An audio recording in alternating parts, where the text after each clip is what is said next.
8 countries will gather for this summit over this weekend as they aim to mobilize resources for infrastructure and sustainable development projects for emerging markets and developing countries. Godongwana, who is one of the governors of the bank, says South Africa has already benefited $3 billion from the bank to fund infrastructure projects.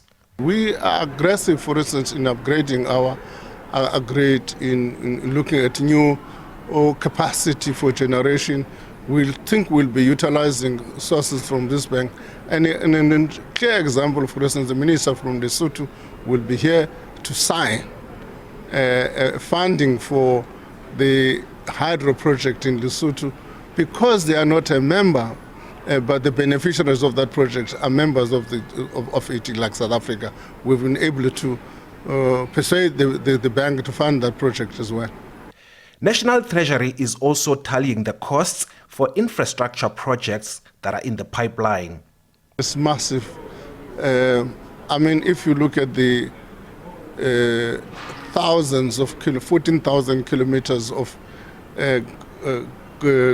transmission grid alone, that's massive, let alone roads infrastructure, the water infrastructure, which we're preparing to fund.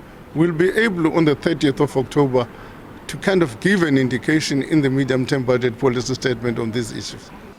Turning to domestic issues, the finance minister says workers should think carefully about withdrawing from their pensions.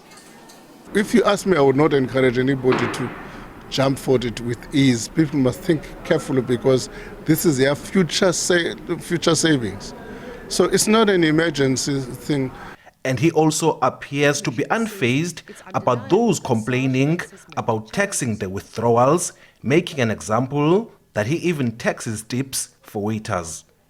Any tip that goes through a credit card to them, I treat it as an additional income, and they pay it. Why would the people who, for some reasons, decide to take their savings earlier than is required, not pay a tax on it as additional income? Meanwhile, the summit will focus on energy and financing infrastructure projects. Former Brazilian president and now the president of the new development bank, Dilma Rousseff, is expected to officially open this summit on Friday. Ulilani Philip, SABC News, Cape Town.